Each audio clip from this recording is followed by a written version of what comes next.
So Chartered Accountants Act 1949, that is the code of ethics we have already done. अब सब कुछ कर लिया हमने। जो इंटरलिंकिंग हमने डिस्कस किया था एक बार उसको समराइज करते हुए आप प्लीज साथ साथ नोट डाउन कर लीजिएगा।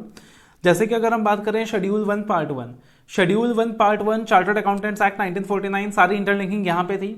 Part 2, part 3 and part 4 of the first schedule में as such there was no interlinking skill involve जो आपके एग्जाम के लिए रेलिवेंट हो। तो क्लॉज 2 एंड 3 के साथ हमने regulation 53A of CA regulations act 1988 को रेफर किया था। क्लॉज 4 के साथ regulation 53B of CA regulation act 1988 को रेफर किया था। क्लॉज 5 मैंने यहाँ लिखा नहीं है बट उसके साथ भी रेगुलेशन 53A एंड B का रेफरेंस आ जाता है। क्लॉज 6 के अंदर मैंने आपको बताया था कि guidelines on guidelines on the roving inquiries, guidelines on website issued by the council. Clause 7 section 7 के साथ कोरिलेट किया था। Clause 8 council general guideline 2008 one disputed fee वाला जो पॉइंट था, एंड सेक्शन 139 140 के साथ भी कोरिलेशन था। Clause 9 had a direct correlation with section 139 140 141, तो बहुत मस्त कोरिलेशन बनता है एक साथ इन सारे सेक्शंस का एंड क्लॉजेस का। क्लॉज 10 का कोरिलेशन रेगुलेशन 192 के साथ था जहां पे परसेंटेज बेसिस कहां कहां अलाउड एक्सेप्शंस दिए हुए थे। क्लॉज 11 का कोरिलेशन रेगुलेशन 190A के साथ बनता है, 191 के साथ बनता है और सेक्शन 141 के साथ भी बनता है। क्लॉज 12 का कोरिलेशन हमने डिस्कस किया था with section 26 of the chartered accountants act.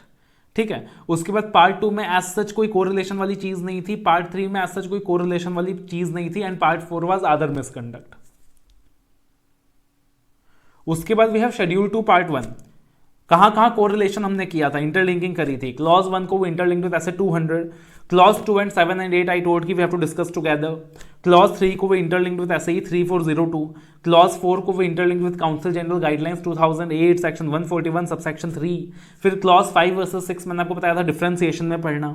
Clause 7 में वो जो ग्रॉसली नेग्लिजेंस वाला पॉइंट है उसको हमने इक्वेट किया था कि ऐसे 200 से लिंक हो सकता है, that is fail to exercise professional scepticism. Clause 8 में ऐसे 500 के साथ इंटरलिंकिंग बैठ सकती है।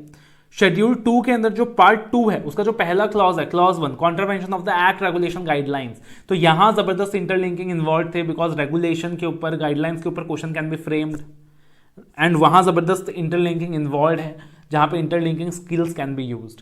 उसके अलावा कुछ चीजें जो हमने कंपैरिजन में पढ़ा था, फॉर एग्जांपल अगर इन्फॉर्मेशन नहीं दिया तो सीए कहां गिल्टी होगा, इन्फॉर्मेशन गलत दिया तो कहां गिल्टी होगा। तो इन्फॉर्मेशन नहीं दिया तो वो शेड्यूल 1 के अंदर गिल्टी हो रहा था, इन्फॉर्मेशन गलत दिया तो शेड्यूल 2 के अंदर गिल्टी हो रहा था।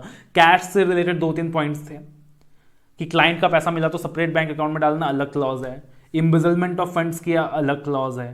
तो कैश से रिलेटेड क्लॉजेस थे जहां पे इंटरलिंकिंग किया था हमने, राइट। तो वो सारे ऐसे एरियाज है जहां पे इंटरलिंकिंग इन्वॉल्व हो रहा है और जहां पे गलतियां होने के चांसेस हैं। तो ये सारा इंटरलिंकिंग हमने फिर से एक बार समराइज कर लिया है, आप भी इसे फटाफट नोट डाउन कर सकते हो। And I believe that you have enjoyed the chapter and the code of ethics is now very much scoring for you.